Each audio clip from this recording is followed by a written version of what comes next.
It is a great day it is. Today we're going to show you how to grill a tri-tip steak, and then we're going to finish it in the oven. But I want that fire good and hot out there. I want to get that good crust on it. I want to get that smoke flavor.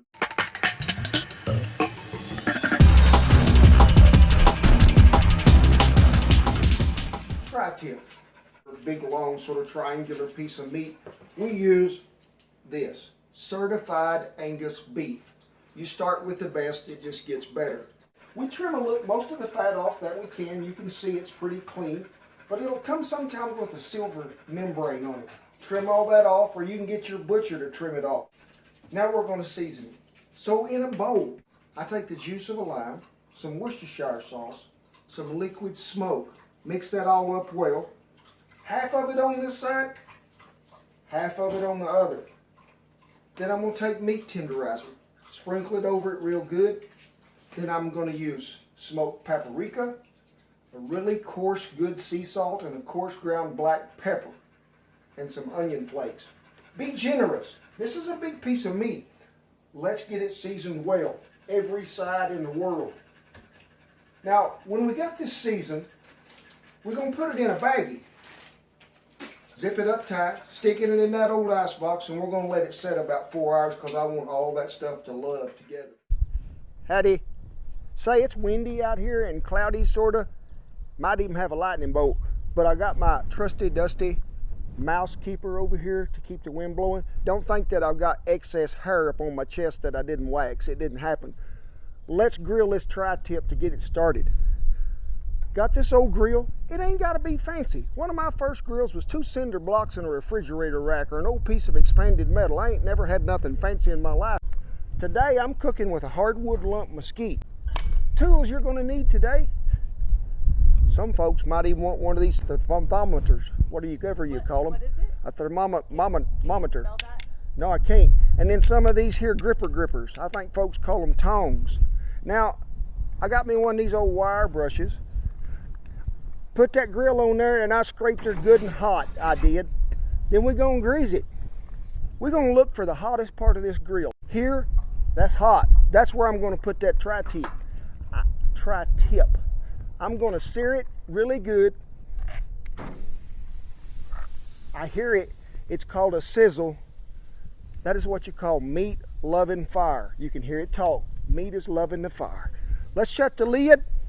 We got these vents open down here on the bottom, on both sides. We're going to close these on the top, try to get some of that aromatic mesquite smoke flavor to get up in that tri-tip. Probably going to let this go really hot. It's 3 to 4 minutes aside. I want to get that good char, that good crust on this tri-tip, and we'll finish it in the house in the oven. You've heard this term, sear? Sear can be done out here on this hot grill, or it can be done on the house. Now what is sear? A sear is a really high instant heat that when you put a piece of meat to it, it's going to form that crust. It's going to form a seal. We're trying to trap all that moisture, all that flavor in there. You don't have to do it out here on the grill in all these elements of Mother Nature. You may not even have a grill. You may live on top of a building in New York City where you can't build a fire.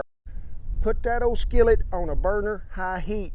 Let it go 3 to 4 minutes to where when you touch it, whoo, that baby is hot. Put you about a tablespoon and a half of oil in there. I love to use some bacon grease, but you can use a canola oil. Slap that thing down on there, but you gotta make sure it's hot enough to sear first. You want to hear that thing go shh real quick. We're going to leave her about 3 to 4 minutes on each side. Then we're going to turn it over. I want that crust to get in there. Hey, we've been about, let me look at my watch. Oh my God, I ain't got one. We've been about 3 or 4 minutes. Let's see if we got some of that searing action, that good caramelizing crust going on this piece of tri-tip. It smells like meat. Whoo, that's what I'm after right there. I want to see this crust. That's what I want to see. We're going to do that other side. See this old big side of this thing?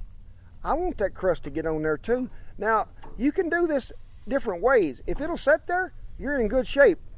But if the wind's blowing like it does in Oklahoma and it want to fall, you may have to lean it up against something. But let's get that brown just like the rest of it too. Let's see what it looks like. Woo! Now we're talking, brother. I'm looking for this good crust on here. You can feel that. That's sort of hard. That's what I want. I want that crust or that bark to get on there. We brought this rascal in the house. As you can see, right there it is. We got us a large cast iron skillet, putting it on this burner. Even though that's been seared, and I got the oven preheated to 400 degrees, I don't want to put a cold skillet in there with this meat on there. I don't want it to have to catch back up. Garlic, minced garlic. We're going to take 2 teaspoonfuls. We're going to put some right there, and we're going to put some right here. Now we're going to rub it all over here like this. I like it. This will ward off the vampires while you're doing this too, I promise you. We're going to put this side down. This was the fattest side of the meat. Butter right here on top.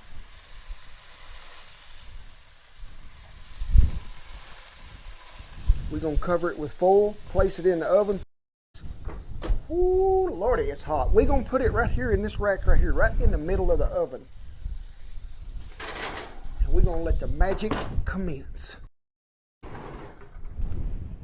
I want to see the internal temperature is what I want to see.